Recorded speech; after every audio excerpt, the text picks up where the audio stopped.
say? Welcome to episode 8 of Return to the Retro is Super Mario World. We are going to talk about it with DJ. Hi, DJ, say hi. It's me, a DJ. And of course, we got Ervik with us. Ring ding ding ding ding ding ding ding. Today is September 18th, 2013, and I still don't have a job. Yay! Yay. No, wait, no. Boo.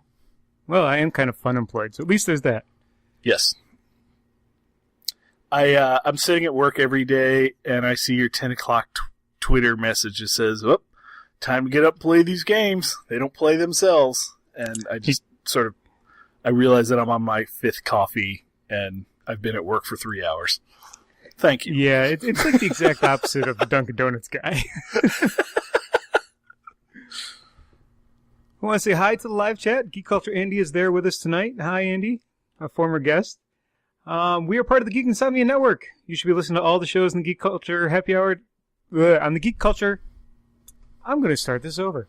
We are part of the Geek Insomnia Network. You should be listening to all the shows on the network, including Geek Culture Happy Hour, Late Night Steamer, Minecraft Uncensored, and this one, Return to the Retro.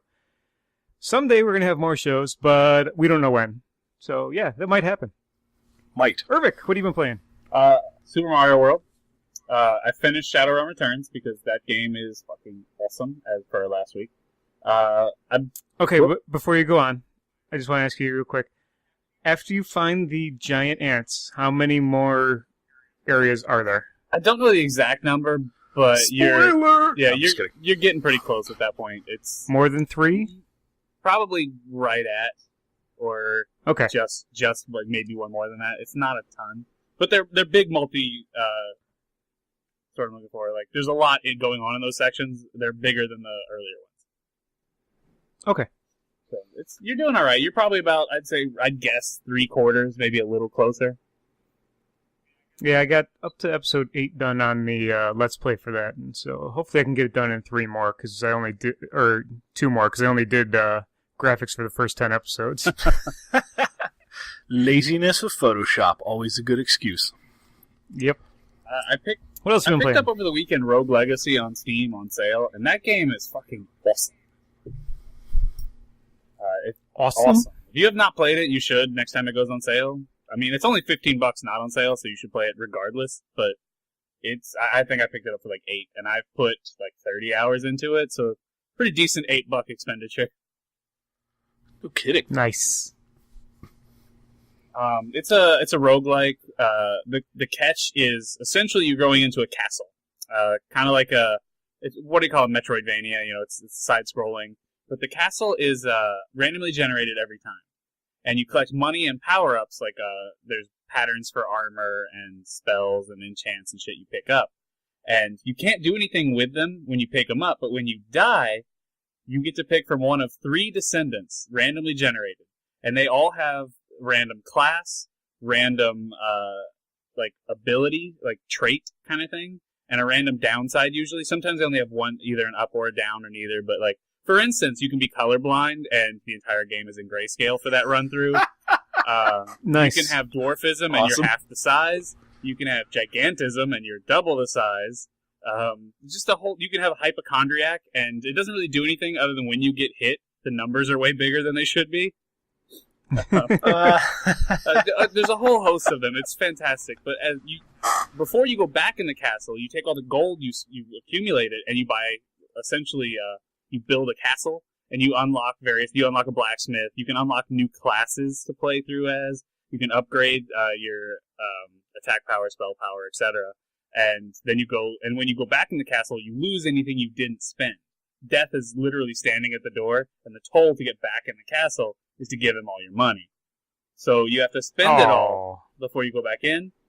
And eventually you unlock, pretty early on, the architect, who all he does is he locks, if you if you got almost to a chest or something you saw, you can go to the architect and he'll lock the castle down for this run through, but you only earn 60% gold. So if you see a chest that might have an item in it, you can lock it down so that it doesn't randomly regenerate. I don't know, I had a ton of fun with it. If you like roguelikes, it's one of the better ones I played this year. I actually like it a lot more than FTL, and I like that game. There's that. Neat. Yeah. As you were talking, I added that to my wish list. Nice. Good description. Nice. Yeah, it's a lot of fun. I I don't know how it slipped past my radar, but I'm glad I picked it up because it's been out for a little while now. Then I played Diablo 3. Everyone's played Diablo 3. I picked it back up, played a monk up to like 35-ish, and then I was about done with that. I played Path of Exile with you, Pete. Yes, that was a good time. We didn't play too much. We went through 2 areas, but had a good time doing it anyway. I did. I enjoyed it a lot. Still Final Fantasy 14. I got to max level. I did a few of the in-game content, and I'm pretty much done with that game forever now. Oh, good. I spent $30 on it. I did not pay a monthly fee, so I think I got the $30 I put into it out over the month, and now that's all I needed. I'm done. DJ, what have you been playing? We're going to skip me right now.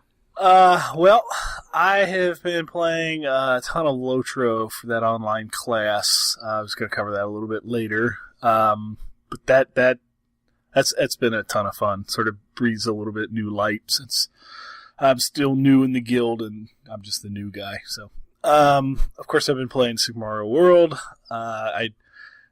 Having started to replay that, I'll confess, I threw in some Game Genie codes and I just had a blast. So awesome. After the show last week, I played some F1 Race Stars against Tenarium, and I kicked his ass Mario Kart 64 style. I mean, where like I embarrassed him, and he kept complaining. Well, that's good because he kicked your ass in Awesome Knots. Exactly. Yeah, like so it was sort of even, you know. And then, of course, during the week, on and off, I've been playing Feed the Beast, and I'll just put in an obligatory screw you to Linux for getting me playing Minecraft again. And lastly, I fired up my GOG client, and I forgot I had installed Might and Magic 2 and Neverwinter Nights. So I played those for probably about 20 minutes, but I'm just like, I can't play this many gigantic games at the same time. I need this like single task, and these are not games that you just jump into. I'm resisting the urge of buying Wizardry 7, so... Even after Andy's long-winded love of that game? Something about a 400-hour game, I just don't know. So, well, for me, I've also been playing Super Mario World. I've been playing it on console. This is one of the games I bought before I lost my job, so it was kind of nice to actually get into something new that I didn't have to pay for. And it's been, let's just put it this way. I didn't know what I was getting into. Played some more Shadowrun Returns, still working on the Let's Play for that. I don't care if we give away spoilers because we already did the episode on it. So if you haven't finished it yet, and like me, fuck you. There's giant ants in it. So yeah. I'm not going to tell you when they appear or anything, but just know that they're there. Giant ants. I picked up Lotro and started playing that again. I got up to level 9 with a human champion. What server are you on? I went to the one you're on now. Windfall is what we were on. Land Rover? What is it? Yeah, that one. Now, did you try for the, what's the title? You get to 20 if you don't die up until level 20? I can't remember what it's called. The Undying. The Undying. Because I'll tell you, I have that. And you're not a man until you've done it. I've got it through 9. I did that by crafting.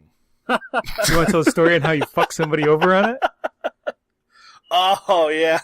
I was going for the chicken quest. I was doing the chicken run to get my Cloak of the Cluck, where I'm playing as a chicken, and there was someone who decided to start helping me out, and they were, I think, like level 19, and while they were helping me out, they got wiped while we were outside of Rivendell.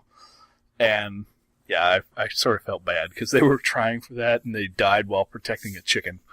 So that sounds like their problem. They should have known. I got the cloak. Nice. I got the cloak, so it's good. It's all good. Andy says amen, Ervik, because he's tried to get a character up to max level in World of Warcraft by doing nothing but walking backwards. Nice. Andy's a sick man. I think I restarted because I refuse. You know me, Pete. If there's an achievement or a title or an item, I'm going to do it. I restarted, I think, 3 times to get it, and the time I got it on the Undying was, it was my first character, by the way. I kept deleting and redoing the opening again. I was in the woods, and I got, like, attacked by some treant, It was like double my level, and I made it out screaming, running out of this forest at like 10 hit points, crying, waiting for this thing Sounds to right. reset. That sounds very correct. Yeah, sometime if you remind me, you got to do.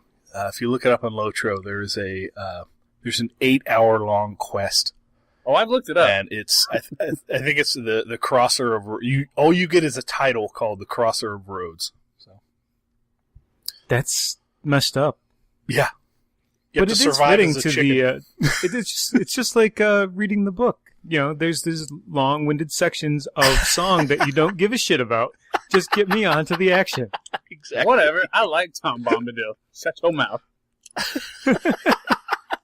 Merry old oldie. Right? Okay, continue. I also played Path of Exile besides with Ervik.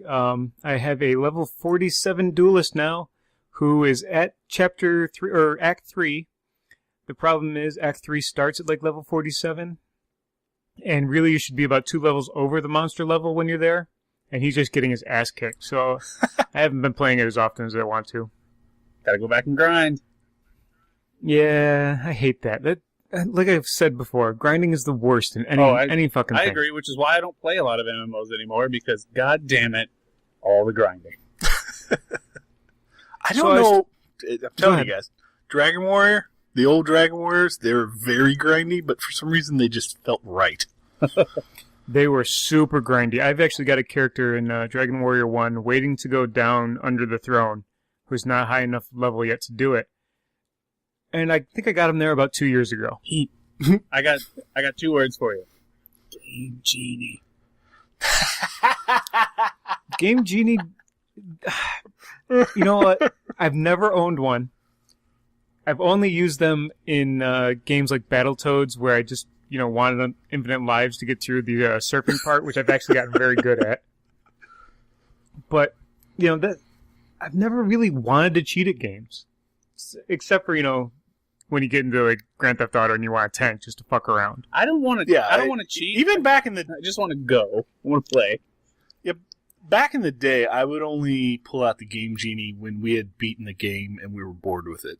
Because it's sort of Game Genie was like the New Games Plus back before that was even a thing. So Besides that, I got a copy of Volgar the Viking from DJ on Saturday. And then Sunday I decided, well, I guess I should play a little bit of this. And I started a Let's Play. And over an hour later, I got to the first boss. an hour. He immediately killed me, yeah. The way it works is, if you get through a section without dying to the next chest, you get another piece of armor. And it keeps going like that. But as soon as you get hit, you lose a piece of armor. And then the next chest just replaces that piece you lost. So when you first start... Yeah, so you start off with a shield and your sword. The first hit takes away your shield. The second hit kills you. If you don't get hit, you get a helmet. You don't get hit again, you get a fire sword. Getting the fire sword is an achievement because it's that fucking hard. So what you're saying is you suck. Yes and no. What really sucks about it is I started a Let's Play. However, there is no save feature. Oh. So, my next episode will be me starting at the beginning again and going through up to the first boss and hopefully beating him.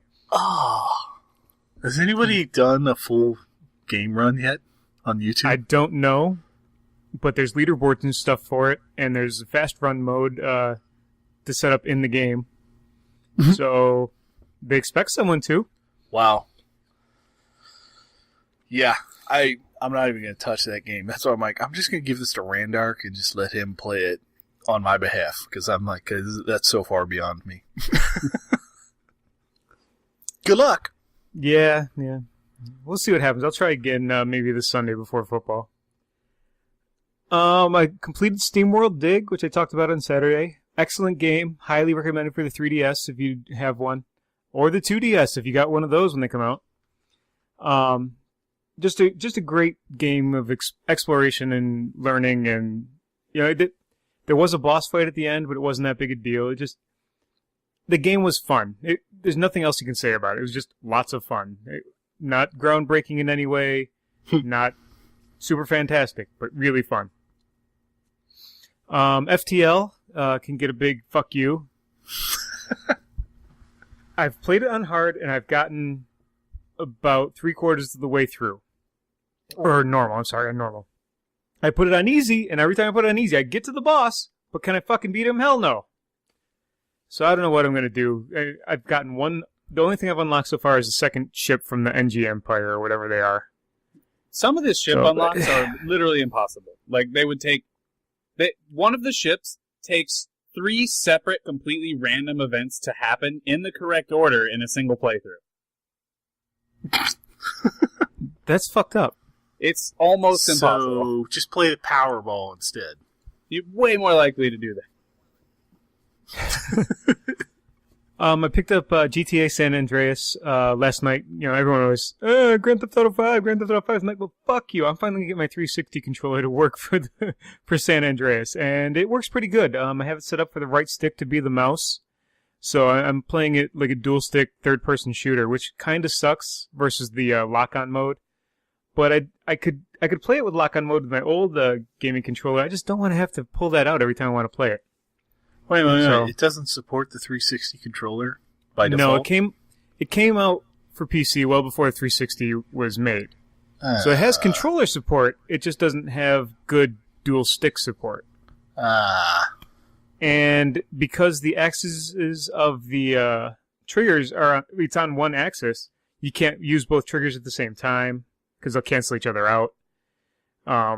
So like literally, I have aim at left shoulder and then fire right trigger instead of trigger. Okay. And yeah, that's about it. That game. I just got done robbing the army base, which was very difficult because I had to change the setup I wanted to get up and down on the forklift. Awkward timing, dude. Very bad. Why? The news. Never mind. Okay. Oh, yeah. Maybe. Yeah. You got it now. Yeah. Played a lot of Dead Space the past couple days. Got through Act 4. Those super fuckers are a pain in the ass. The save I had loaded right before I fought them, I didn't have my the big line gun that uses the line rails. I didn't have that loaded up, so it was very hard to kill them. So I went back to an old save and brought it back with me, and that was much easier. DuckTales. The Himalayas are kicking my ass. Oh my god, I love that level. I I got the have moon a hard. left. Yeah, there. I have a hard time Daddy. getting the 3 things without losing lives. So Have better. you found all the heart containers? I think I'm up to 5 or 6 hearts now. Okay. I mean, that I helps. found a few of them. Yeah, I do stupid shit or something. You know, the game's made to be difficult, so. Yeah. And if you haven't started playing Darksiders 2, fucking great. That game is awesome.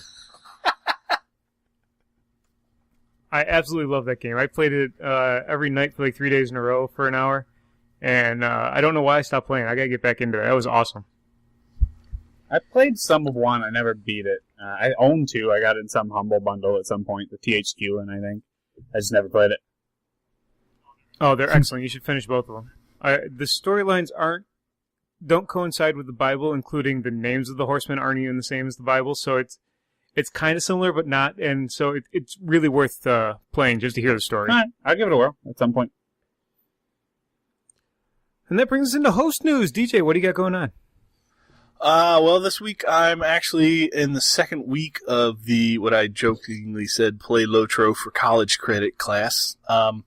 It's a Coursera online class, so it is actually, I think the class is actually being put on by the University of Dartmouth or something. I can't even remember anymore. They keep splashing the stupid college name, and I'm just sort of ignoring it every time it goes across the screen. But in reality, it actually is. It's an interesting literature humanities class, and like the first 2 weeks, you're supposed to read the entire Fellowship of the Ring. Yeah, no, then- thank you. And then the third week, we're actually watching, as part of the class, you're supposed to watch the Fellowship of the Ring, the Peter Jackson version. So they're like, the whole time he's comparing like allegory and progression, and he's talking about game mechanics, but at the same time he's talking about how it sort of plays back into ultimately Tolkien's writings. And for a Tolkien nerd, fantastic. I'm loving this thing to death, and I don't regret the fact that I have to read the entire Lord of the Rings, the first book of the Lord of the Rings. So. And he is actually using like in-game Lotro stuff as part of the project. You have to take like screenshots and stuff. So it's fantastic. So, and if you're on the Land Roval server, just real quick thing, they are doing the Child's Play Fellowship Walk starting in I think next week. So I just Google that. It's the Child's Play Fellowship Walk, but it's one of the guilds does. They do the charity thing, and they walk.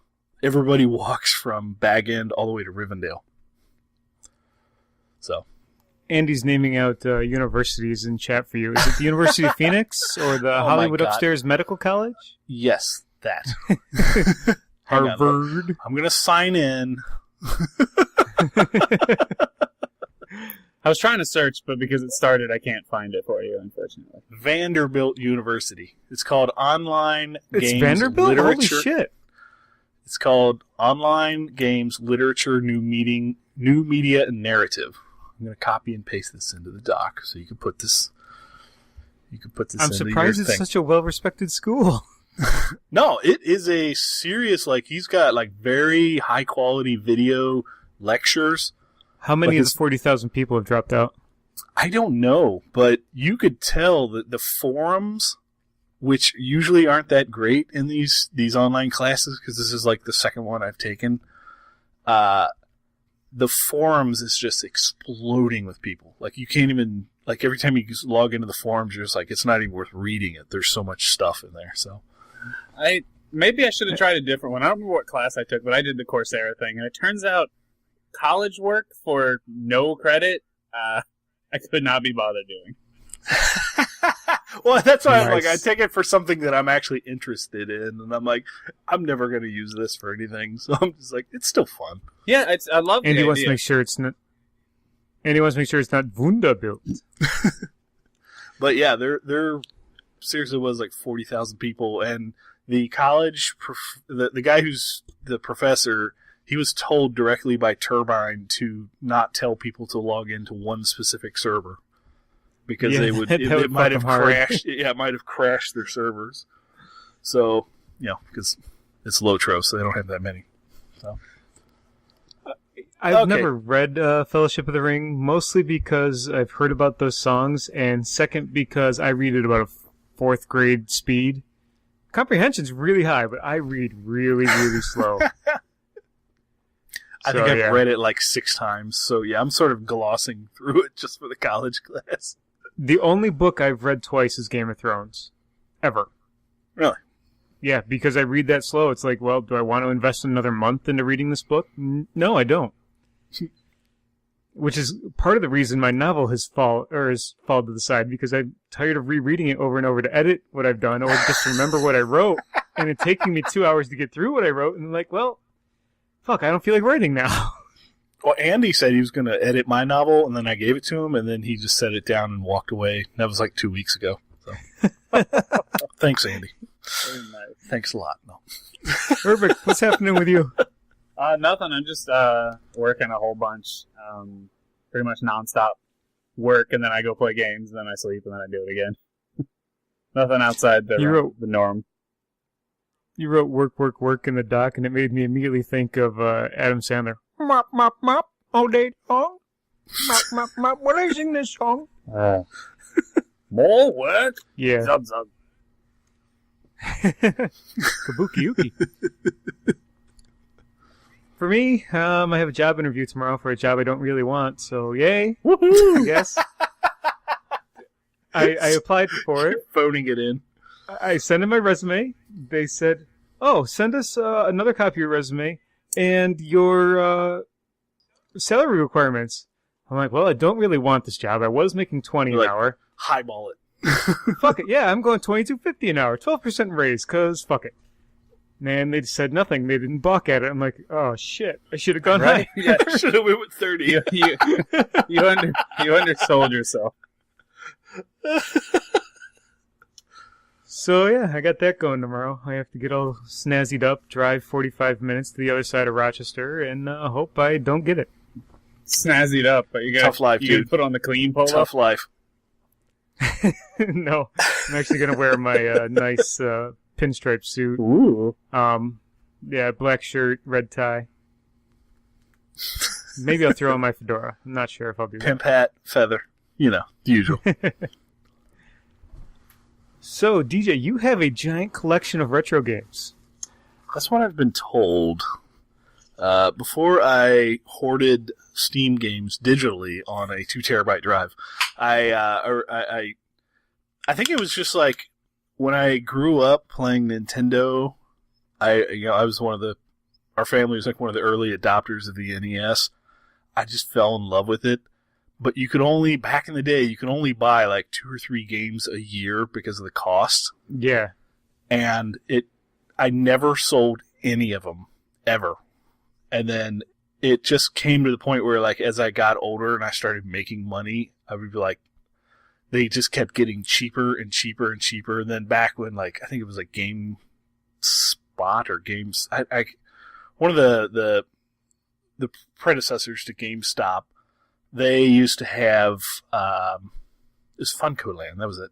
They used to have, like, bargain bins where they'd have tons for, like, $1 to $3, and I would just go in with, like, $30, $40 and just walk out with a bag that was, like, ripping. And it really was, like, I was, like, trying to get to that point where I'm like, I just want to get every game at this point. And so I started collecting Nintendo carts, and I specifically buy carts that are open. Like, I don't want to buy complete inset. I don't care about the boxes for the most part. The instruction manuals are nice, but I want to play them. And I'm totally in the mindset of if somebody ever wants to borrow one, I just let them borrow it. Like, I've even lent out my Dragon Warrior 4. You know, I'm just like, wow, just take it. Just play it, man. It's a great game. So, but yeah, last time I counted, which was a while back, I had 426 carts, and I'm trying to collect the official 677 Nintendo official seal ones, not any of the third-party ones like the Bible Adventure, the Tengen ones, but I do have a reasonable stack of those. But yeah, my plan is to collect the official sealed games, as I called them. So, and yeah, real quick, some of my prize games was the Dragon Warrior series. I've had those since they came out. Loved it, every second of them. Multiple playthroughs to the point where I think the batteries are shot in all of them. I was one of the guys that got the free copy of Dragon Warrior 1 with my issue 1 of Nintendo Power. Love that stuff. And then, of course, I got my Power Glove, which I wish I could play Steam through that. That would be just sweet. So, how do you use a Power Glove? You just like tape it to the top of your arm? Like, 'cause there's no way that fits, right? Yeah. It's made for a kid, so on a fat guy left hand, it's sort of awkward. Well, it's a little stretchy. When it came out, I was like 12, and I couldn't fit in it. Like, yeah. They actually did have a kid size and an adult size, and I have the adult size, and I swear it's made for a Japanese male. It's got to be, yeah. Because I know I could never fit my arm Not in it. made for Westerners. Definitely not a Westerner toy. But it works through sonic or subsonic sound. So it's very awkward. It never works right. But, man, when you watch it in The Wizard, you're just like, fuck, I gotta get that. Right? It looks so cool bad. as hell. It is so bad. And then, of course, I found out that I was actually bested by Viper. He said he doesn't collect much, but he does have a complete Virtual Boy collection. And I was like, you suck. All like 12 of those bad boys, right? Yeah. Oh, and That's ridiculous. Geek Culture Happy Hour in chat. Geek Culture Andy, he's saying, he said the number over under on the number of times the DJ's jerked off with the Power Glove. I'd probably say none, but I have used the Power Glove as a prop in my my parody hip hop band, so it has been on stage. So I was gonna. Does you it? got to represent with Power Glove. If you use a Power Glove, does it count as a Dutch rudder? Oh God. Maybe. So Oh. yeah, And the show goes into the toilet. Everyone, thank you. this is Thank you for coming. it's a slow obsession just collecting all these old games, but at the same time, like even my wife, every now and then she saw like a good deal and she'd buy it, and it was like a thoughtful, stupid gift. Like it's perfect gifts. Like my wife actually bought me my Rob, the robot. So, and that does count as a Dutch rudder when you have Rob the robot. But you have to have Gyromite playing so he gets the up down action. My friend had Gyromite and a Robbie. I never had one, but like artificial intelligence was a loose term to describe this retarded robot. Did not know how to play that game. Oh yeah, it is the most frustrating thing to get working, and I got it working once in the entire time I've ever had this thing, and I proved that it worked, and then I just put it back in the box. Nice. I noticed you have one of the orange zappers. Did you ever get a gray one? Oh yeah, I just had the orange one sitting out. I have Okay. I think 5 or 6 of them. Oh And Jesus! I left the orange one out because the kids would always walk in and play with stuff this was in the closet, and I had to shut down the closet, and everything you see in these photos is now boxed up, which just kills me because I'm going to build a shrine to all this crap. And my goal one day, my long-term goal is I want to build like a stand-up arcade cabinet with a Nintendo in it. Like an actual legit Nintendo. That's not hard.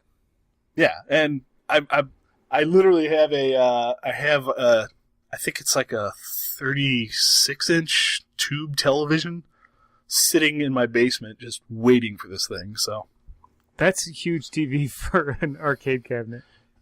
yeah, it's My main cabinet only has like a freaking heavy. 19-inch monitor. Or, and I posit this, that is the awesome size for a TV in an arcade cabinet.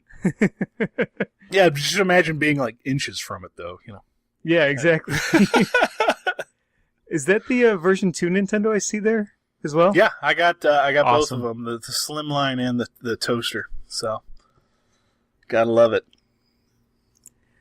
Yeah, I gotta get some. I gotta find a way to store my stuff much better than it. Right now, I have my Dreamcast stacked on top of my Xbox, and my SNES on top of my NES, and my Sega CD and Genesis are in a box underneath. So yeah, I really gotta get an entertainment center for my shit. I love Andy's comments. He said, "Just rename the closet the Museum of Not Getting Laid in High School." Yeah, probably. My I figured out wife how to said fix that. that by the end of high school. It was to date the freshman. Ooh, snap! Yeah, my Yeah. wife said that when we moved into our house, she knew I had all this gaming shit, but it was all over the place, and she said she literally was. We were walking around the house, and at the time we didn't have kids, and she's like, "You can have this closet," and it was 4 foot by 4 foot, and you could see in the pictures I took every inch of the wall space and put in shelves eye to eye, or everywhere. I was quite proud of the setup. People would walk in, they'd be like, "Holy crap!" And then, yeah, it's gone now. There's kids' clothes in there now, so stupid kids Used to taking be able over to your have lives. this closet. Yeah. So that's my Nintendo collection. Yeah, that's pretty awesome, dude. I congratulate you on that. But that brings us into our news. And we have a special bumper for this. DJ, what do you think our bumper is for the news? Is it ring ding ding ding ding? No, unfortunately it's not. I'm not going to give it away because I want someone to tell us what it is. I got to pull it from memory. But yeah, it's going to bring us into our news stories. And our first one is the Doom piano. Urvik, you want to talk about it? It's a piano that plays Doom, yo. What do you mean? I thought it was self-explanatory. It doesn't play Doom music. It actually plays Doom.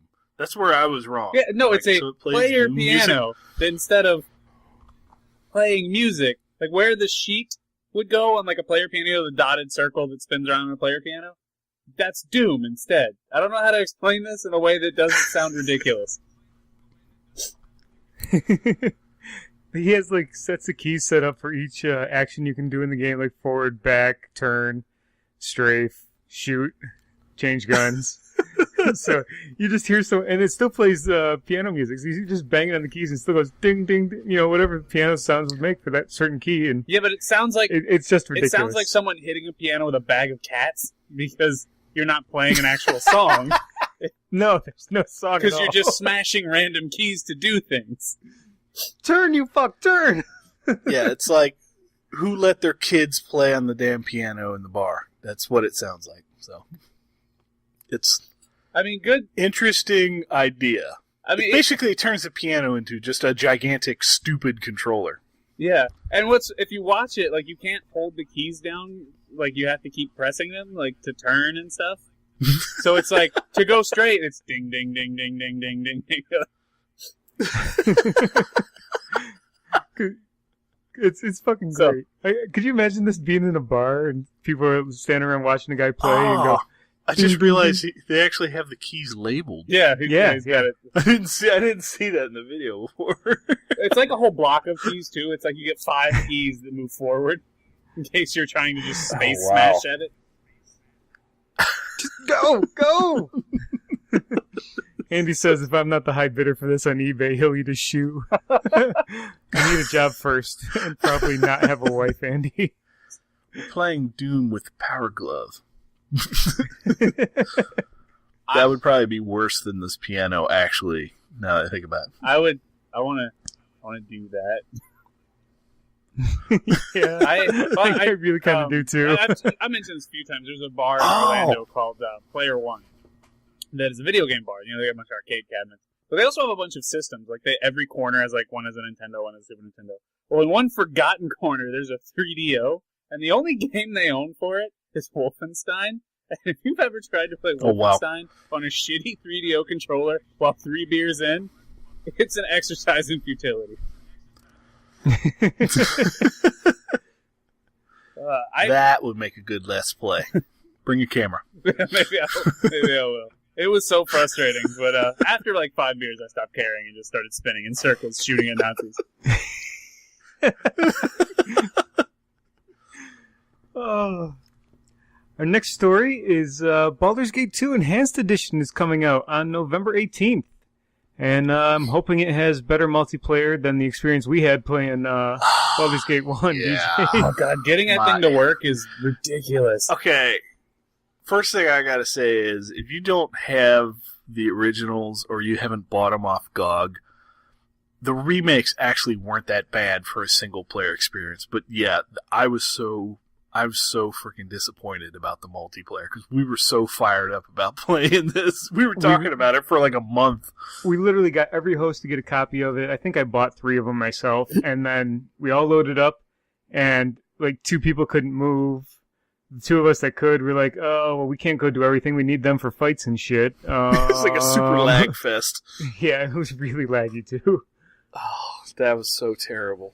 Which is a shame because it seems like it would be so much fun. It's right there at the tip of your fingers. Yeah, I mean, I honestly cannot remember. I know I've never played Baldur's Gate 2 multiplayer, but I know we played 1 multiplayer, but it was across the LAN, you know. Mm-hmm. Did they even have? They didn't even have anything across the internet. No, it was all LAN. Yeah, it was LAN only. Yeah. Yeah. I started playing Baldur's Gate 2 in Fort Gordon, Georgia when I first met Ervik, and I never completed it because, first of all, it was 5 fucking CDs. CDs? CDs, yeah. Which equated to about, 2.5 gig or something? A little more than that? It was huge. Which at that time was just huge. Yeah, for isometric, yeah, that's huge. I couldn't stay concentrated on it long enough to play through it. I was too busy playing Motor City on mine, I guess. That fucking game sucked. It's so hard. I love that game. Shut up. We used to sit with our doors open, and I would walk in, and Pete would be sitting there in his underwear with a steering wheel on his lap, playing Wow. Motor City Online for days, surrounded with Mountain Dew cans. I had that shit. That's a viz. So fucking it's a sad. freaking vision. I was the best at handicapped races on the drag strip. I think it was a 32 Ford, souped up, and I knew exactly how long it would take me to get through the shifts all the way to the end of the track. And by the handicapping, you had to guess your time, and however far off you were from that was the difference. So if I was off by .01, they had to be faster than .01 from the time they guessed to when they finished in order to win the race. So I just fucking stomped people with that. Then I found out having the steering wheel is far better than the constantly tapping digital keys on your keyboard. So I would just find people that I knew didn't have steering wheels in the game and then challenge them to a race on a round track. Pull out the steering wheel, I got an analog turn, and they're going tap, tap, tap, tap, tap, tap, tap. And just in the turns, I'm whipping right by them. It was awesome. I just raped people in that game. Jesus, dude. Yeah, I really liked it. He did. So Baldur's Gate 2. Baldur's Gate 2, November 18th. Buy it. Actually, I'm going to blow our load a little bit on what's coming up. Ervik and I are actually going to try to play Baldur's Gate 1 co-op for a show 2 episodes from now. Sweet. We're going to start this coming week, I assume, and hopefully get through it because hopefully we don't have the lag issues and stuff. But at least if we do, we have time to put another game in the lineup. So, For the glory of Om! Anyway, that brings us to our next story. You want to talk about it, DJ? Sure. Apparently there is a River City Ransom. Somebody misspelled that. Ransom underground Kickstarter. Huh, me. I was actually not aware of this until we got in the dock. It looks fantastic. Being a NES fan from back in the day, I geek out over River City. And then the whole, tie-in to the whole Scott Pilgrim thing. Just glorious. So. They drop coins when you kill them. This is one of the few games I bought for the Virtual Console on the Wii. And it was about maybe a month later I found Steam and Team Fortress 2. Mm-hmm. And so I started buying games on Steam instead of the Virtual Console and not playing them on Steam. Okay. Go ahead. Oh, you go ahead and finish yours. That was after I... Shit, now I forgot where I was. Oh, that was after I put in about 1,200 hours of Team Fortress. But yeah. Oh, damn. For the record, you know how Steam has the achievements, and it shows you how many games you've perfected? Like, it's like, he's gotten 3 games all finished. I want, instead, here's a list of number of games you've never booted up. I want to see that number. Because I know I've got at least 60. Oh, my God, yeah. Speaking of that, one of our longtime listeners of the Late Night Steamer podcast, Leopard Keeper, he is the guy who owns everything. And I remember I actually purchased his 1,000th game on Steam. I saw that he was sitting at $9.99, and I gifted him a game of something retarded, and he thanked me for doing 1,000. And since then, he's like at 1,500 now. So. He realized the other day that exact stat. He was sitting there looking at how many games he had never installed once, and it depressed him. So he is now starting his own Twitch channel. It's like twitch.tv/leopardkeeper. And he is his stream is going to be like once a week. He's going to fire up just a random game at will, install it, and just start streaming and play for like an hour or two. I'm totally on board with this. Because he's he's a good player, too. We should put him on the Late Night Steamer YouTube. I was going to suggest that, but yeah, I was going to let him get it. He's working on like graphics and splash screens and all this stuff, so we're going to let him do his thing. But I saw his... get behind that. I think it was his tweet I saw this week or somewhere. His value was $15,000 on his Steam account. Just ridiculous. $1,000. My wife would divorce me. Oh my God. Dude, back to River City Ransom. I love that misspelling. That's awesome. Yeah, Ransom.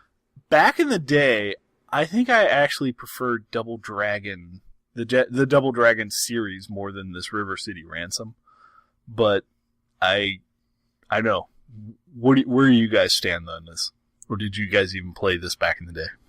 I played it back in the day. I didn't have access to Double Dragon, but I had a friend with this game. I was too young to understand the RPG elements of it, so I never really got too far. Yeah. Buying hot dogs and stuff. Yeah, so... But I absolutely loved it, and that's why I got it on the Virtual Console. I actually wanted to concentrate and play it, but still haven't gotten around to that. Now my Wii disc drive shit the bed, so... Luckily, you don't need that to play a Super virtual bugged. game. Wii. No, I don't, but I don't have it hooked up right now because of that. I'm just saying, don't use it as an excuse. You're just not going to play it. No, I probably will someday. I never played it either. I've always heard good things, but I was also more of a Double Dragon guy. Something about two twins fighting over a lady that it just spoke to me. It was more raw. It was like very edgy. Like people looked mean in that game, whereas River City Ransom, they're sort of cartoony. It also Then they explode into a shower of coins. and spoilers. This blew people's minds at the end of Double Dragon when you got all the whole game. You're trying to figure out who kidnapped your girlfriend, and it's you and your brother. And you get to the end. Shock! It was your brother, and it was the first PvP match ever. You fought your brother in the finale. Awesome. Right? Yeah. Blew people's minds. Spoilers! Oh, no, wait, no. I don't think there's spoilers if it's like 20 years old. Exactly, yeah. I was playing Castle Crashers with Leopard Keeper right after Late Night Steamer a couple weeks ago, and we got to a part where we saved a princess, and then we had to fight each other for her love, and neither of us kind of realized it. We're just like, why won't it let us go on to the next area? And then he accidentally hit me. I'm like, oh shit, it's on, buddy. It's on!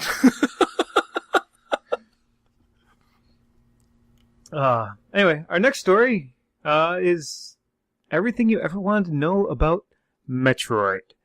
There's an article on Kotaku where a guy just vomits everything there is to know about Metroid. The story, the weaponry, everything. It's fucking amazing. I didn't take the time to read it because it's like 10 pages long. But Yeah, it actually has crap. a warning at the top that says, this might lag your browser. It's got tons of art in it and everything. It's one of those things we always try to show in the show of geeks geeking out about things they love and just putting something new out there that is incredible. Always a good time. You want to add anything, Irvik? It's just a fucking lot about Metroid. An obscene amount. That's in a blog-style website. There's 2 pages. Yeah.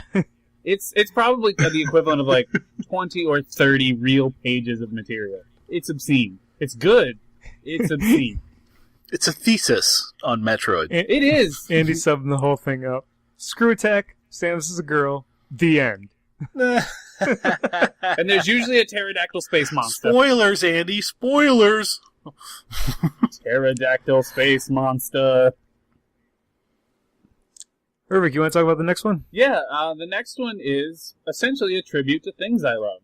It's another Kotaku article, and it's essentially a list of games as voted by users, classic PC games, that if you haven't played, you should, and if you have played, you should play again, because they're awesome. It's a pretty comprehensive list, everything from the Seventh Guest to stuff we played, like Civ 5 and No One Lives Forever 1 and 2, Command and Conquer Red Alert, The Bears Got Lasers! Commander Keen, There is which I easily got from a cereal 100 to 250 games on here. Did you say you got it from a cereal yeah, box? they gave away Commander Keen in parts, on discs. I forget what cereal it is, off the top of my head, but essentially it was like discs, you had to collect all of them from random boxes of cereal. Do you guys remember the Nintendo cereal? That half the box was Zelda style and the other half was Mario? Oh, yeah. I should have saved a box of that stuff. It was weird. It was that box told me in Mario 1 how to make the star disappear in World 1-1. I'm like, that's... Nice. And I think about it now, and that's not really a feature, that's more of a glitch. Good job, guys. Thanks for pointing that out. Yeah, but this list is incredible. It's incredible. Though I will say that some, because it's voted by users, you occasionally get to like Dark Age of Camelot. That's an MMO, guys. That's hard to play now. Yeah, the modifier for this list is that they had to be at least 10 years old. The one I'm showing in the video is No One Lives Forever, and Which was Irvik and I used to. Yeah, we used to shoot the We used crap to out of go each to a other. LAN party, and yeah, it was awesome. If you've never We played it, literally it's would so have good. a LAN party. So good. We would drag our computers across the desert. He was lucky because he had a shuttle PC. I didn't bother. I went with my full giant-sized case. We'd walk across the desert to our buddy's house, who had a room upstairs. 2 floors down was another room of another buddy. We put a team upstairs and a team downstairs, and we just go at it for literally about 40 hours out of 48. And playing this and Aliens vs. Predator and Battlefield 1942. Battlefield 1942 was the big one. You can drive the What a battleship. blast. Oh, man, that game was so great. They're all great. If you never played No One Lives Forever, it's essentially a James Bond parody where you play a 60s British spy. But twist, she's a lady. What a twist! Okay. That was a much better joke than mine. But it's a great game if you've never played it. Yeah. DJ, you want to talk about the next thing we got that's Geek Culture Andy should be excited about? Yeah. Guess who's back, Andy? That's right. Billy Mitchell. Dun, dun, dun. We've been Mitchell-icized. Hang on, Drink. let me flip my hair. Yeah, drink. Okay. There is a new documentary coming out, what is it, February? February. Yes. It is called Man vs. Snake, and it tells the story of the guy who has the unfortunate name of Tim McVeigh. Not the Tim Yeah. McVeigh you're thinking of. No, this is some, ex-retro gamer. Yeah, you just got to look at the video to see this guy. He looks like he's been playing this game since the 80s. Anyways, it's him trying to reclaim his Nibbler high score of 1 billion points, which apparently, according to the trailer, takes 2 solid days of sitting in front of an arcade cabinet. And of course, if you're a fan of the King of Kong series, or the other one was it, what was Chasing the Ghost Ghosts. one? Chasing Ghosts. It has a lot of that same guys back, like Billy Mitchell and Walter Day, and all the experts. Probably less, douche canoe guy. What's the lawyer guy that everyone? He's reformed now because he's found Jesus. Oh, shit. I'm Steve trying to- Sanders. Sanders. But they show the classic, picture of them all, in the street, and apparently this was one of the guys in the picture. So his story touched somebody at some point, probably sexually. But I'm actually, I did not know about this until we were looking at the doc, and I was just like, I will probably, get behind this. And now, is their Kickstarter still running? Yeah, it's good for about the next 50 hours. So if you're listening to this live, Andy, you can still back it. $25 for a copy of the film. You can actually get a copy of the film. Or you can back it for $35 and get a Billy Mitchell mosaic. And there's only 4 people who signed up for that. I forgot about that.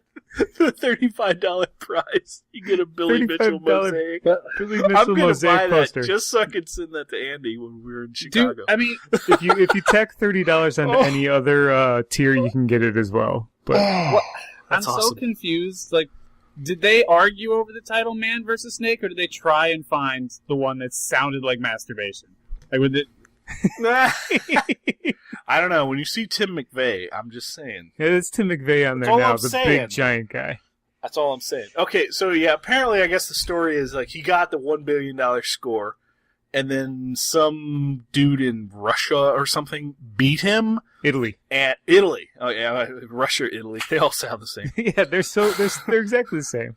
Freaking communists. Anyways, and so now that it's like 20 years later and he wants to get back to his old life, which apparently he has long abandoned, he's trying to get his score back. He's trying to beat this guy. But at the same time, the lead singer from Korn apparently is going to take him down. I guess that's the lead singer from Korn. Not in the right? game. He's going to actually assassinate him. Yeah, exactly. Some dude in dreadlocks who's... I don't know. I don't get it. the Walter Day and... Yeah, there's the Robert guy from... Robert Murzak. Murzak, yeah. He's like, you can't mess with this guy. He's serious. Like, wow, he's like... Yeah, when he gets done, I have to sit there and watch him play for another 44 fucking hours. While I pet my cat. I can't wait to hear this guy complain. So... I'm on board. I'm buying this. I wish I had the cash because I would be on board too. I'll say that. Oh my god, they're doing a side by side. If there's ever been a reason to watch the live chat, and if you're listening to some podcast, I'm like, why? Because you get to watch this video of this. I don't want to say overweight gentleman, but large fella eating pizza with one hand and nibbling with the other. Yeah, I love they show him trying to work out on like a 10-year-old's bike.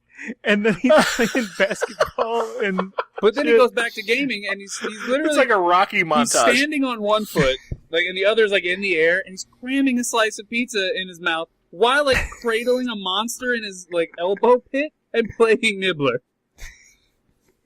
And he says, away from the keyboard, growing my neck beard. Oh, yeah.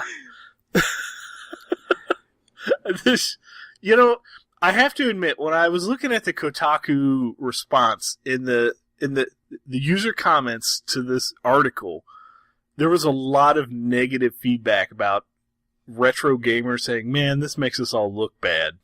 Because this is sort of a weird tale. But at the same point, I do find this interesting enough to where I will go watch it at some point. Yeah. I don't think it makes retro gamers look weird as much as... Weird people. Anyone who makes weird people look weird. It's another awkward, super, arcade athlete, if you want to call it that. Where just somebody's just a complete weirdo, but it's just because they're very good at what they do. But that's all they do. I think it's because your brain has to work a certain way to even be close to this level in gaming, and because of that, you tend not to be able to cope with regular society real well. And I think that applies to, top level athletes and everything too. The difference is people emulate top level athletes versus top level video game players. Very true. God, the first time he won this record, it was 44 and a half hours. Yeah, in 1984. Oh, he was so fit back then. Before, that's a shame. Don't let him show that picture. It was before energy drinks. Before Hot Pockets. Yeah, but it was right in the middle of cocaine. I could just see him there with that. That's a nibbler! Walter Day's there prepping it for him. Who wants to play some fucking nibbler? I'm playing nibbler right now! Oh my god, I just saw in the trailer for Billy Mitchell, his title says Billy Mitchell, Player of the Century. Yeah, he was literally given that title by some magazine or something. Oh my god. Seriously? Yeah. No, yeah, that's true. That's awfulness. It's of the last century, but it's of the century. Oh, okay, I can accept What's that. weird is this... Yeah, 20th century. This documentary is... They're filming it like now. Billy Mitchell's sections still look like they were filmed in 1988. Like, how is that possible? Yeah. It's Billy Mitchell, dude. Yeah, he always looks like he's in 1988. It's the hot sauce. I'm telling you. Listen, you're not far from Hollywood. Go down there, try his sauce, realize his restaurant's still in 88, and then tell us how it is. Oh, man, I still want to leave an Upper Decker. I will be bitter if Mr. Awesome is not in this documentary. I don't think he would be, because Nibbler is one of those Nancy They Girl need to games. recognize his missile command score, and he's out for some gnarly poontang, apparently. There's no Playgirl in this, so I won't be in it. Let's get on with Mario. Oh, actually, you had some... yeah. I forgot. You had some other news. I saw this today in a tweet, and I went and followed it out there. Apparently, Warhammer Online has announced that December 18th, they're pulling the plug. It is over. Any of you guys ever play Warhammer Online? I played Nope. it for a hot minute, literally like 3 days, give or take. Which is a shame because I'm their audience. I own like $2,000 in tabletop minis. Like, if you can't sell that game to me, then you've failed. You've failed on a miserable level. Like, I don't even know. Like, that game was so much wasted potential. Yeah, they cite reasons behind not being able to renew the license. So basically, I don't know if it's just whoever owns the license isn't selling it, or they just don't want to renew it, or what. But for whatever reason, they're pulling the plug. So it's going to be one of those death of an MMO moments. So Nice. it is what it is. And yet Things you can still, to this day, log into EQ1 and play 100 expansions you never even knew existed. Yeah, but I can't play Phantasy Star Online with my Dreamcast. No, you cannot. Wow, this has been a good show. Are we done yet? Holy shit, it's already been an hour. We still got to talk about the game. I know. Cut it down in post. Scene 2. All right, moving on to Super Mario World. DJ was nice enough to provide me a video of how to get to Star Road, so that's what you're going to see in the background here. But Super Mario World is a platformer. Surprise, it's a Mario game. Developed and published by Nintendo, designed by Takashi Tezaku, produced by Shigeru Miyamoto. One of the main artists was Shigefumi Hino, and a composer was Koji Kondo. It was released on November 21st, 1990, as a pack-in with the Super Nintendo. It met with widespread critical acclaim, of course. It's ranked on game rankings with a 95.62% average score. It's been on top 200 lists, top 100 lists. Famitsu readers ranked it as the 61st game of the top 100. It's just gotten all sorts of accolades, and it, no surprise there. It should. It's one of the games people really look to when they want to design a good platformer, much like Mega Man. And it sold over 20 million copies worldwide, making it one of the best-selling video games of all time. That's currently held by Wii Sports, which I think is around, like 70 million or something insane like that? Counting pack-ins is like cheating. Yeah, it kind of is. But... But still, there's a ton of people who bought a Wii who never played anything but Wii Sports, so... It's true, my parents. Those are old people. Not wrong. Urvik, you want to talk about the story? Yeah. Your girlfriend gets kidnapped, and there are dinosaurs you can ride by punching in the back of the head. That's the story. Oh god, I forgot about the punching part. Yeah. You literally punch Yoshi in the back of his melon to make him stick his tongue out. Like, they put that in the game. And never once... So you donkey punch a dinosaur? Yeah, in all the re-releases of that game... Dino punch. Yeah, imagine that. You donkey punch something to get it to swallow.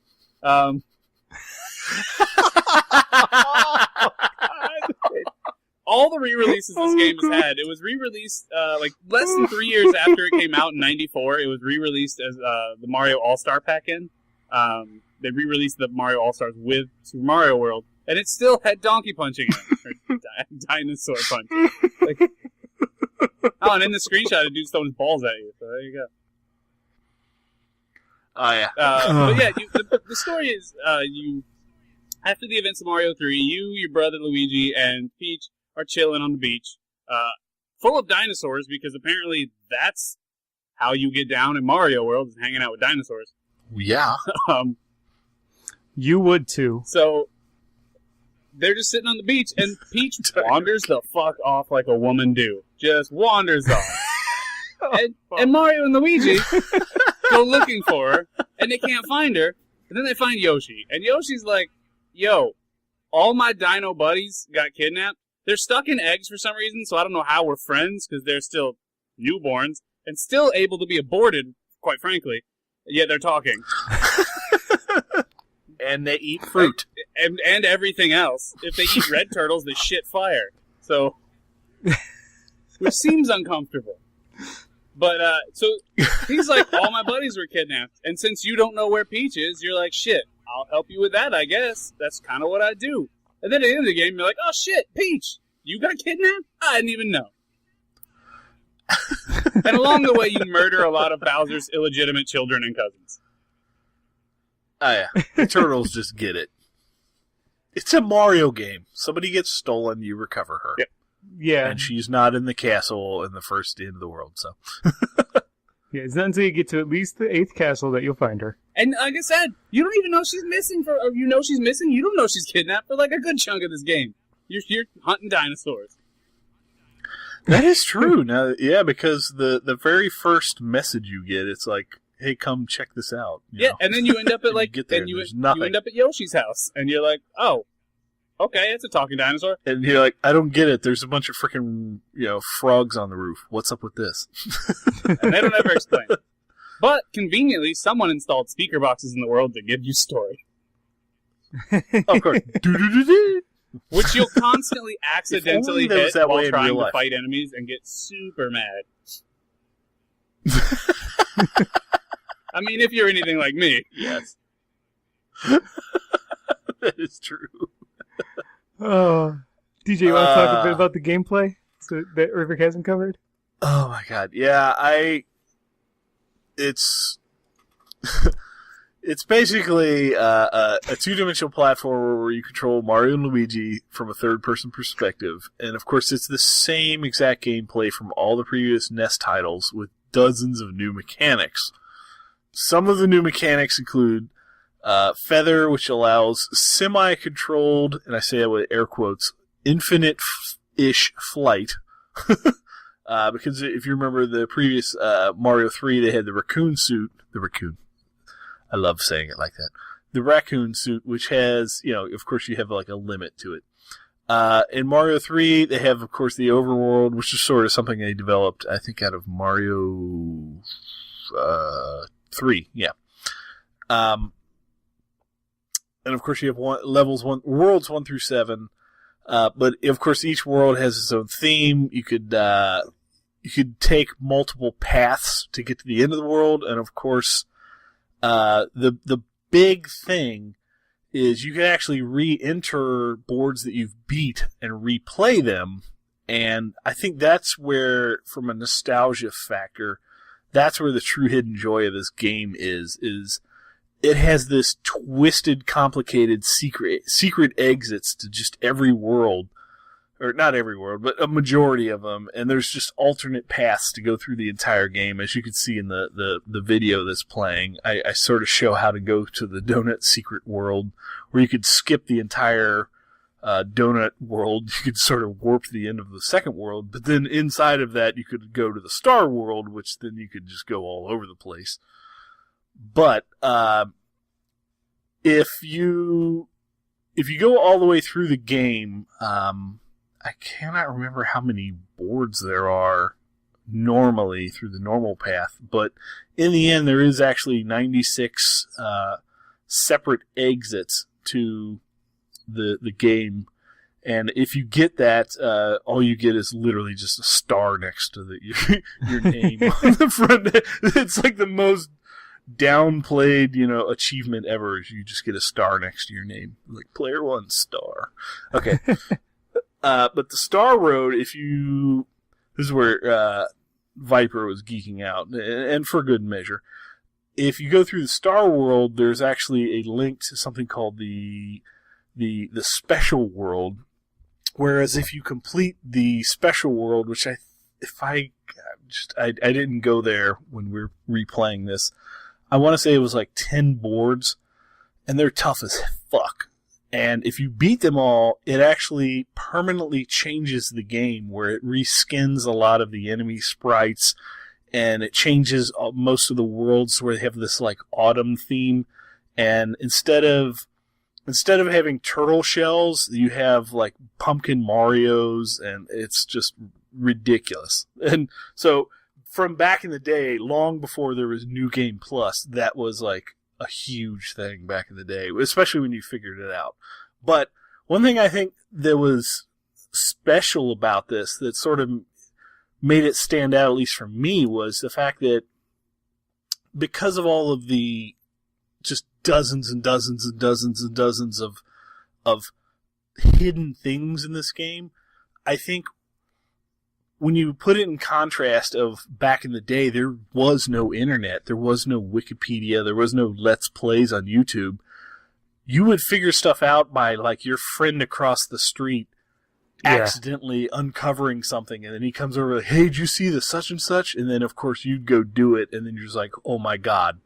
You know, it's the greatest thing ever! Exactly. It's just a series of just memorizing hidden secrets. So, like, I probably have 20 years of memorizing this game in my veins, but... back to the gameplay. Of course, you have the Yoshis. They have different color Yoshis, which is undocumented, so to speak, even in the manual, if I remember correctly, that each Yoshi has a different ability, and if depending on which color turtle shell Yoshi swallows or what color the Yoshi is, they give special powers like flight or some sort of like a thunder, butt drop thing, or flame shooting out of his mouth. And of course, this was the first game where I think you could actually sacrifice Yoshi in what I patented as the Yoshi ejection seat method. Whereas if you're about to fall to your death off the edge of the map, you could hit the eject button on Yoshi and it gives you like a boost up in the air. And there was actually one level, if you're going for the 96 stars, there's one level where you have to do that, where you fall and at the last second you fly under the little goalpost at the end of the level. You actually fly under it, and then you eject, and you go back up on the other side of the goalpost, and there's a second goalpost back there. So, yeah, it's freaking fantastic having that ability. Everyone remember, and this then, game of course, Dynaside. Exactly. Just touch on, they had the Switch Palaces, where as soon as you hit one of those Switch Palaces, then it permanently changed the layout of the rest of the game. It made it easier or harder sometimes in some cases. And then, of course, the secret exits in every board, they had this you'd come across like a gigantic key, and there was a keyhole somewhere in the exit. And if you put it in there, suddenly it switched to that awesome, now we know it's just, the Super Nintendo's Mode 7 method. But at the time, you're just like, oh my god, because this was the first game that everybody got. And it was just like, the keyhole would swallow you in Mode 7 mode. And it's still a really cool effect. It is, actually. Where it's just like the key just swallows you. It's just like, that's freaking awesome. And I think, obviously, because that was the pack-in game, that was the first game that really featured the Mode 7. And then, of course, it went on to, just be games like freaking F-Zero, I think was one of the ones that I remember the most that had the Mode 7 stuff. Of course, they had the typical castle at the end of every world, and they had haunted houses where if you did the haunted house, that I think was probably, as far as graphics wise, I think that was one of the ones that really stood out as like a highlight in this game. Do you guys have any opinion on that?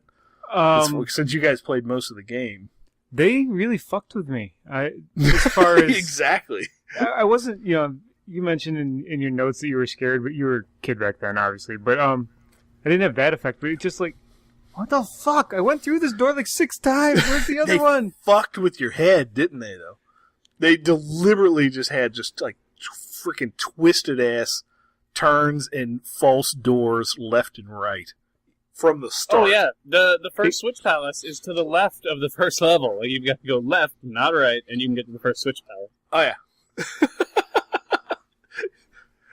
That was the one secret in this game I found on my own. The Switch Palace. Well, dude, if a game gives you the option to go left first, always take left. Yeah. Always take left, especially in a platformer. Was it Limbo that gave you an achievement for doing that? I think? No, it was the was it? It was Andy. It doesn't matter. Andy was will geeking know. out about it. He'll chime in here in a second. I know that you had to purchase that ability in DLC Quest. You actually had to buy the ability to go left. Anyways, So, just some of my mind-blowing memories from this game, real quick. Yeah, it gives you, the game starts and you could immediately go left. Hell yeah. The first time you go into World 1 Castle, and you have that fence. Yeah, and you those could are climb cool. on it, and then when you realize that you could punch the enemies through the fence, oh yeah, I was just like, there was some turtle cock punches going on And right then you after get to that. the first little square thing, and you're like, what the fuck is this? Why? And then you punch You it, spin and you spin around. around, and you're like, holy shit! And did you realize that, and Randar, you might not know this, if you stay on that fence the entire time, and you jump and you spin to the other side and hit the enemies on the opposite side, you could actually get, I think it was like 4 1-ups, because your score keeps stacking every time you punch a turtle and you don't touch the ground. So like if you do that I entire didn't know level, if you do that entire level while you're on the fence and never touch the ground, you get like a ton of 1-ups. So yeah, see what I'm saying? There's all these weird secrets and tricks. The 1-ups is something I want to talk about in this game, by the way. But I'll let you continue, and I'll get back to it. Yeah, so the first time you find a key and there's a hole next to it, and you're like, what do I do? And you pick it up, and you're sort of half expecting that Mario 2 thing where like you get attacked by a scary face. Let's not relive that childhood demon ever again. That was the terrifying shit in Mario 2. I'm not going to lie. When you were a kid, you were just like, fuck this, and you drop the key and run. Okay. And the first time you actually find one of those shortcuts and you go out and suddenly your entire mind is blown when you realize that there's all these hidden paths that you're not even thinking about, and then you go back and you're looking through all the levels looking for all those things. And then of course the special world where you get the reskinned Mario pumpkin heads are just fantastic. That's just awesome. And of course, the creme de la creme, achieving the 96th star award for finding every exit and every level, including beating the game. And of course, in future versions of Mario, they have always included a menu to see how far you are on completing the game, so to speak. And in this one, they did not add that. So you have no idea if you missed a level and on what level you'd have to miss it on. So it's just like, as far as completionists, you just have to go back and start at the beginning and try them all again. So That's fucking brutal. yeah, but when you got that star and your friends came over and you were sitting around with a Jolt Cola and some Pop Rocks, they recognized your achievement. That was better than Steam achievements. I'm telling you, man. That was better than Billy Mitchell's Perfect Pac-Man. If I wasn't, in 5th grade, I would have got some pussy for that, because that was awesome. Would have got some gnarly poontang. Okay. Geekdom done. I'm going to stop gushing. The 1-ups are one of the things that really pissed me off in this game. First time I played it through, or I started playing, I ended up, by the time I was done, I think I finished the first castle, which gives you a save point, which is awesome, by the way, because Mario's didn't have save points before that. Oh, yeah. But I get a save, and I'm like, great, I'll save it. And I looked at my watch, and it was like midnight, and the wife's been in bed for 3 hours, and probably, is well on her way to Dreamland, and I should probably be up there. So I decided, I'll just stop here. I knew I had about 16 lives saved up. I'm like, excellent, I'll be just fine. I come back the next day, I'm down to 5. I'm like, what the fuck? Why, you saved my progress, you saved my score, but you can't save the amount of extra guys I loaded? Nope. Yeah, that was... Yeah, and see, there is a, in the very first haunted house you come to in World 2, there is an easy exit that doesn't give you any credit other than it's an exit. And as soon as you exit, it pops up that save screen. That is like the universal hidden save spot. Like, if you're in like World 6 and you want to save your game and you're nowhere near a haunted house or a castle, you walk your ass back to level 2, go into the haunted house and use the quick exit and then save your game. Huh. Learned that from my neighbor. I never bothered with any of that stuff. As far, I saw in your video here you went back and got a Yoshi from somewhere. I'm like, why the fuck didn't I think of doing shit like that?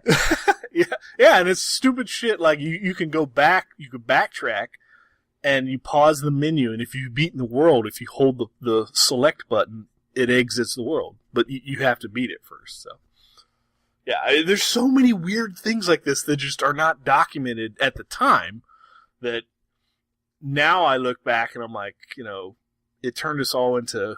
This game completely made us into completionists, but the hard method where we all had to figure it out and not read it on the internet first, so... Yeah, if you were rich, your parents got you Nintendo Power, and it had some tips from Agent 395. Irvin, Yeah, you've been did. quiet. You want to talk about the forest level? No, I don't. Fuck that place and fuck its mother. Dude, caterpillars rock. Just don't fuck with their flowers, man. Fucking mystery forest, the fucking bullshittery, hidden exits. Oh my god. Yeah, that was one thing disappointing about the game, that I couldn't get past that without looking it up. I had no clue how to find the castle map. I literally got through all 4 forest levels, and I'm like, oh great, I've created a loop back on the map. Yeah, because you have to go all the way back to do I get fucking out? World 2 or some shit and open... Oh my god. Fucking... god. Horse shit. It's pretty bad when our complaints are, shit, I had to play the game more. Ironically, what's playing on the screen was a huge moment. It's the last level before you get to Bowser, and you have like an actual... It's in the dark, and then you have this floating light that comes down. It's a and disco I think ball.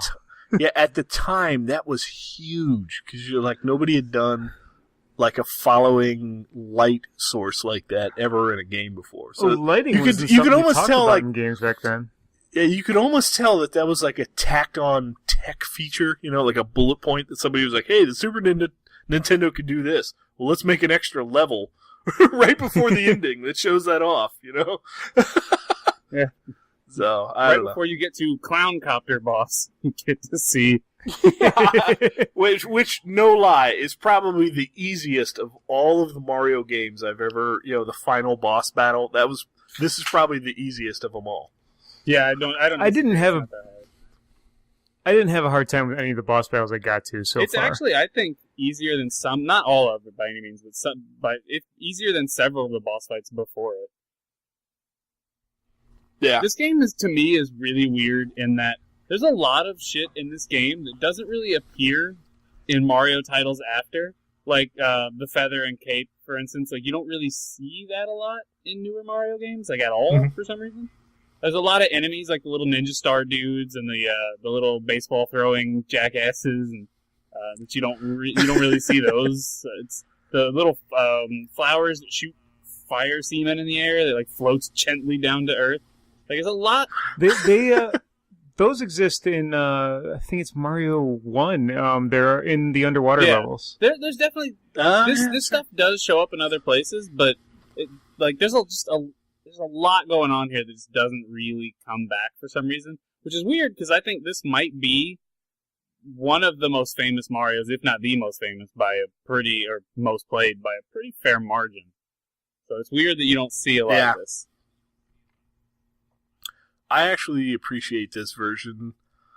Probably, I enjoy playing this more than any of the other Marios. And being a Nintendo collector, I've played the hell out of Mario 1, 2, and 3, but like this one, I've like rote memory. I think I've beat this game multiple times over to completion. It's like, now that you guys started getting me playing this just for this podcast, now I'm like, now I gotta beat this again. Just don't do the 96 stars again. No, I mean, that's what I mean by beating. Oh, okay. Like, you see in this video, in just like 20 minutes, I get to the end game. I could beat the game in like a snap of a finger. I was just fucking up a lot. My brain immediately went to, I'm going to get all 96. And then I got to fucking Forest World again. I'm like, nope. You're like, fuck this shit. No. But I tell you what, as far as frustration levels, I have been, even though it's more fantastic as far as controls and visuals, Mario 64 is awesome, but there is so much rage I have in that game Whereas this game, I think I had significantly less rage. But yeah, there are some rage spots in here. But it's just not a Mario game if it's, there's a little bit of rage. And he says, "Whoa, are you telling me the first time you saw Mario 64 it didn't blow your mind, DJ?" Oh, it did. To completion. You know what's funny is the first time I saw Mario 64, I was working at a local game company as a delivery driver. It was a fantastic job. You get to play everything before they came in, like the day before they came in. And so one of the store managers had imported a Nintendo 64 from Japan like a week after they came out, which was long before it came to America. And we sat there playing Mario 64 in Japanese. And it was just like, you're like, holy shit, dude. Those were some good times. But, yeah, back to Super Mario World. At the time, it was a perfect pack-in game to launch a console with. And I think that's where Nintendo's been sort of fucking up, is they just don't pack in the Mario game anymore. They sell it as a separate thing, Mario Galaxy is a fantastic game, but that should have been a pack-in for freaking the Wii. You know what I mean? I think Wii Sports is a better pack-in for the Wii just because it brought in a lot of... well, it should have been Wii Sports and Mario. You know what I mean? They should have had a Mario game, even if it was, here's a free copy of Super Mario 3. That would have been enough. Yeah. What's horseshit is they've never made another Duck Hunt. Love that game. All right, so the music and sound effects of this game. Sound effects are typical Mario sound effects, jump sound, bang on the question mark box, stuff like that. But the music was just awesome. I mean, it's immediately stuck in your head as soon as you hear it. Now, that was do you guys a judge stuff?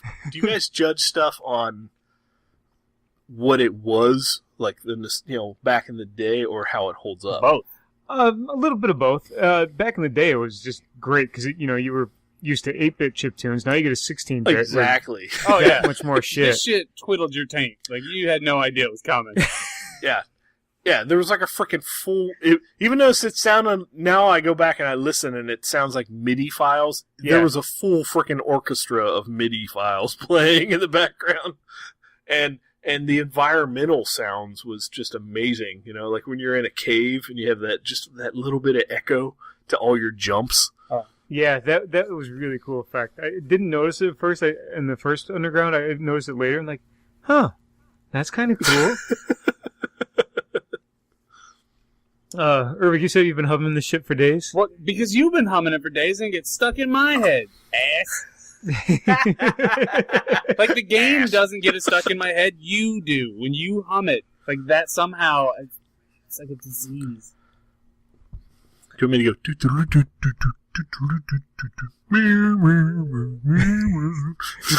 Now it's in your head. Okay. So, Eric, how did you feel the game held up? Great. It still controls really good, really solid platforming controls. I mean, it's no Mega Man, but they're good enough to get the job done. Visuals are still really clean, surprisingly.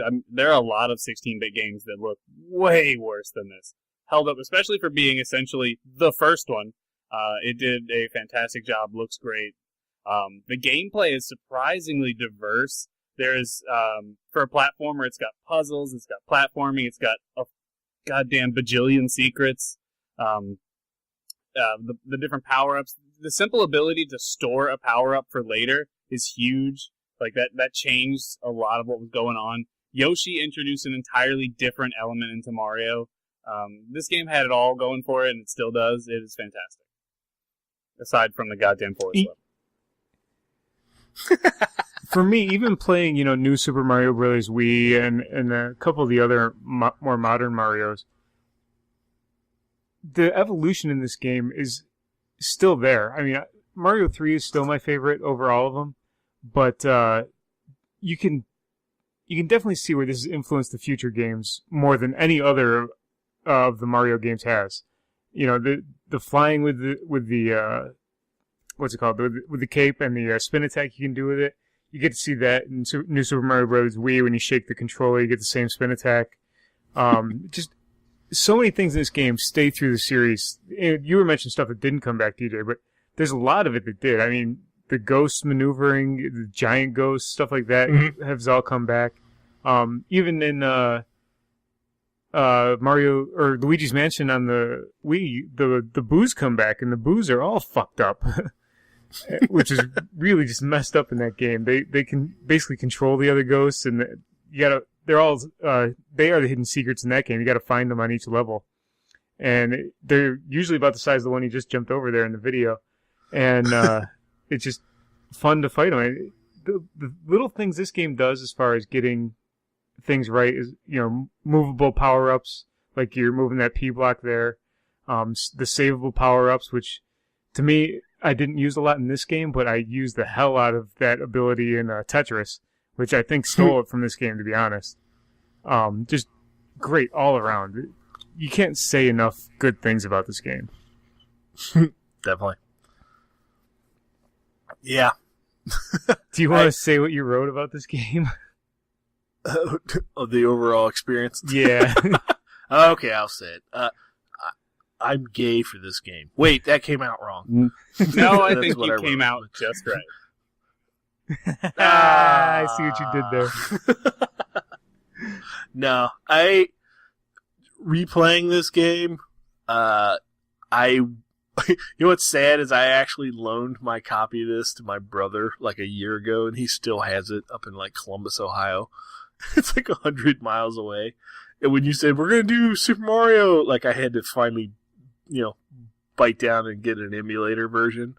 And even emulated, it still felt fantastic. Like visual, sound, responsiveness. I just, like, this really set the bar really high on launch for the Super Nintendo. Yeah, indeed. Well, I guess that brings up a valid question. How did you play it, Randark? Did you emulate? Did you on hardware?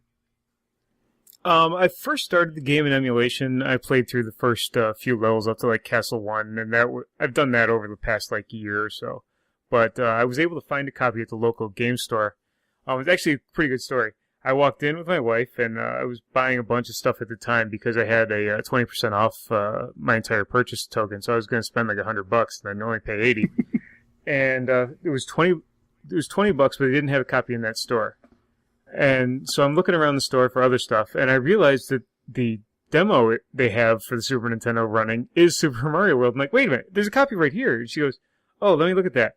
And she, turns it off, pulls it out, looks at the back of it, and the back of it was ripped open with like a hole saw, and the battery must have been replaced because that's what was right under it. And she goes, oh, nope, that's my personal copy. You can't have that. I'm like, oh, we have it in the other store, so we'll just ship it over. So I had to wait a week, but. Yeah, I played it on my Super Nintendo that I stole from out the hands of little kids at Applebee's.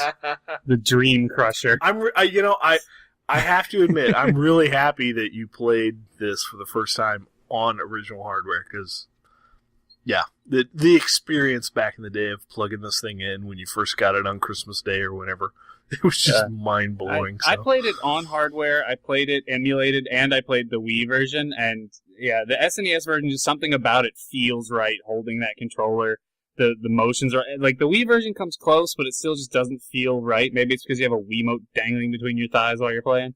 But, you don't have a classic controller to try? Yeah, but it's plugged into the Wiimote, which is dangling. Oh, yeah. Like, you're tethered. Almost completely You're tethered wireless. to the cock with the condom. Yeah. And it does. If you just, like, let it fall, it somehow always just racks you in the nuts. Every time I'll stand up because I'm, like, playing. And I don't know if you do this, but, like, when I'm playing a game and I get to, like, a hard part, I stand up. It's something involuntary that I developed at the age of, like, 4. Like, when it gets hard, you gotta stand up because you're concentrating. And every time I stood up... No, I don't do that. I lean to the right is what I do. Nice. So, it's this ingrained thing. So every time I would stand up, the Wiimote would be sitting on, like, my leg. It's out of the way, and every time it would fall and rack me in the goddamn nuts. It was the most unfortunate thing about this entire experience, is getting hit in the nuts. Now, Did you have the same experience like me, where this was the game that everybody in the neighborhood would come over, and you would all sit there on the couch? And this was the Twitch.tv from back in the day. Everybody would come over, and you would all sit on the couch, and you would take turns playing a level, and everybody would just be like, everybody would be backseat driving, be like, "No, man, no! You missed this Oh secret." yeah, it was. Exactly. We always called it playing life or level. You die or you beat it. Life or level. Hand over the remote. And if you missed one thing, everybody just gave you shit for the rest of Oh the day. yeah. Like you were expected to be a perfect game player at that point. So. It's shit like that caused me to memorize the blood code for Mortal Kombat 1 on the Genesis and every location of the whistles in Mario 3. Geek Culture Andy in chat says, pros, great game. Cons, repeated nut shots. It's not an inaccurate assessment. Nerevarone, or however you say his name. I think it's Nerevarone. It says, nope. World Wrestling Federation, Royal Rumble, and Raw were his party games. Those And I have to agree, Royal Rumble's a fucking great game to play with Those are people. great we had to be games. careful playing those around my house because they would start actual punch in the mouth fights. Like you'd be tag teaming and your partner would hit you in the back of the head with a chair, and he's getting punched in the face. We're done. It's all Like, that is some horse shit. It is on. All right, DJ, what's your score out of 10 for this thing? I have to give it a 9. Actually, you know, since I'm a guest, I'm going to give it a 9-point B. 9-point B. Because I'm just going to fuck up any grading scale that you have going forward. I appreciate 9-point that. B. You're welcome. No. And it's literally because, you know, it has its frustrating moments, but going back and playing it again, firing it up, even emulated, I was still impressed with how it played, how it looked, how it sounded. And for me, I think for me, most of that's going to be nostalgia. But at the same point, I still have to appreciate that it really was a game changer, and the platforming abilities of this are still. This game could still teach lessons to new developers who want to make platformers. Does that make sense? Like this game hit absolutely. it. This game hit everything right. Yeah, I agree. This game is spot fucking on. It's my opinion, the best pack-in that has ever come with a system, bar none. It could teach Nintendo fucking lessons. Like, they seem to have forgotten all the lessons they learned with this game, with the Wii U launch. Like, there's a Mario title coming. Eventually! This game, For $60. Right? This game, Actually, the Luigi game they put out was only $30 online. Yeah. Nobody wants to play as Luigi. redheaded stepchild. Actually, both of us do. That just means that you grab the controller Right? second. In my house, it was always, oh shit, they're tangled. I'll take this one. Hope I'm Mario. Nope.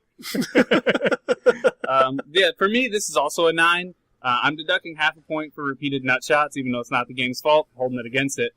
And another half point because it's not Mega Man, and no game can be. Aw. I can give it an 8. I have made it as good as Mega Man on the Nintendo with that score, but I'm going to leave room to adjust it because I haven't done hardly any of the secret stuff. I haven't found any of the other Switch palaces. I know one of them is off the fucking forest level because I could see it in the video I was watching. That one teases you. It's like, it's over there. You got to get over here, fucker. Fucking bullshit, that fucking forest world. Caterpillars. So I'll probably the forest. eventually make it to a 9 when I finish the game. I'm only at Castle 7, which is just before you get to Bowser's Palace, but we'll see what happens. Any closing thoughts, guys? Man, no. Caterpillars can eat a dick. It's freaking caterpillars, man. That and I really didn't have The that hard time the with those. cactuses can also eat a dick. Yeah. So there's that. Yeah, the cactuses, dude. If you got Yoshi, he just deep throats. And those if you things. don't, you get some spikes in the ass. Yeah, that is true. The ones that pissed me off were those black plants that chomp your feet. Oh yeah. Just no, get rid of those. The thing that I always hated was the fucking gigantic fish that swallowed you. That was my bane. I saw that thing and I sort of froze up every time. So. All right, so we did have a little bit of listener interaction for this episode, which we're going to be doing on the the Geek Insomnia forums. Sir Viper was excited about Autumn World that DJ talked about with the pumpkin-headed Mario people. Marios. I have had no clue Autumn World even existed, even through the playing of this game I did. So yeah, that was something I found out about like a year after I owned the game. Somebody was like, "Dude, come check this out." So you put it back next in you know, and play it for another year. Oh, yeah, and then you play it again. And then you're just like, oh, God, I got to replay it now because everything's in Mario heads. So, DJ, let the people know where they can find you and what you do. Well, I actually created the Geek Insomnia forums, damn it. And I fight the good fight against the spammers. There is a lot of spam bots. It's gotten a little better over the past couple days. I've banned every single Russian IP address, is what it is. Oh, that's awesome. You're welcome. On Twitter, you can find me at DJ Pimp Daddy, and of course at Steam, you can find me. Just search for DJ Pimp Daddy. I'm pretty much the only one out there. Love it. On Lotro, we play on the Landroval server, and they don't have my Lotro pages anymore. So good luck finding me. I'm on there somewhere. So yeah, that's it. All right, Ervik. Of course, the Late Night Steamer podcast. Oh, yeah. You guys know that. Yeah, well, everyone in our audience except for Never-a-One or whatever. I can't say his name. It's N-E-R-E-V-A-R-O-N-E. Oh, he's an LNS guy. He showed up to our first episode, I think it was, and then started following us on Twitch, and then occasionally pops in. He's good people. He's been on our show a couple times. Good. Oh, has he? Well, he's been in the audience. Oh, awesome. He's good people. We like him. Ervik, what are we doing next episode? Next episode, I have chosen for your listening and our playing pleasures, Adventures of Batman and Robin on the SNES. Not the Genesis. That one sucks. Sucks. The SNES one does not suck. The Genesis one is the one that sucks. I gotta say, I just never got into any Batman games on any platform. That's ever. because all of them, aside from this one, suck the fattest part of everyone's ass. All at once. They're terrible. They're fucking awful. They're all this, but this game is, until we got Arkham Asylum and then City, this was the only good Batman game that existed. Okay. I'll give it a try sometime. It's so good. You have you played Arkham Asylum or Arkham City? That's on my list of stuff not installed. I've played through Arkham Asylum. I got both of them. I got both of them. The Game of the Year edition. Asylum is really good. City is okay. Like, City is fun in the way that, like, after you have an ice cream sandwich, that second one is still good, but it's not as good as that first one that was like, yeah, fucking ice cream. It's like, you just couldn't help yourself. You needed a little more, right? Like Fatty needed a second ice cream sandwich, and so you put it in your mouth, and it's good, but you're like, I shouldn't have done this. That's kind of what Arkham City's like. It's fun, but you're like, man, remember how good Arkham Asylum was? The game was awesome. Oh, it's awesome. Oh, there's a copy of it for $26.16 on eBay. There you go. With 8 bids. I'm not sure when it ends. I saw one was ending earlier today that was only at $10. I was like, oh, awesome, because most of these are going for $55, $45, $75. Fucking ridiculous prices for this game. Because it's really good. So good. So good, y'all. So good. Is it one of those games that people just don't sell? Yeah, I don't know if it's the backbone of a lot of collections. Like, if somebody has the greatest hits of the SNES era, this is going to be one of them. It's that good. Gotcha. Okay. All right. I think that about does it for us. You can find us at returnoftheretro.com. We'll have our show notes there with all the links to the articles we talked about. We're also on YouTube and Twitter and Facebook, but most of those are just dying platforms. Although I am getting more followers on Twitter because of the 8-Bit Bot, which if you follow at 8-Bit Bot, you'll get anything with hashtag retrogame or retro gaming. It's fucking awesome. You get like 20 tweets every 20 minutes. It's incredible. It's a spammer, is what you're saying. It's an aggregate. Anything with that hashtag get retweets. So it's actually been really good for us because I just include the hashtag in my tweets, and then everyone following it knows about it. And it's got quite a few followers. I'm just going to use that for every train simulator video I play from now on. You can also find us at the Geek Insomnia Network website at geekinsomnia.com, and there's forums there that we've mentioned a few times. It's more fun if we have listeners participating and not just the host spilling bullshit, because we talk to each other enough. We don't need forums for just us. And I want to thank the Geek Insomnia Network for letting us be the giant turtle that causes Yoshi to poop fire in their otherwise Cyberpunk Podcasting Network. And it's still Cyberpunk Podcasting Network because I didn't fix the copy. No, that's after you dino punch him. And, of course, thanks to Timber of freesound.org for our theme song that's going to take us out now.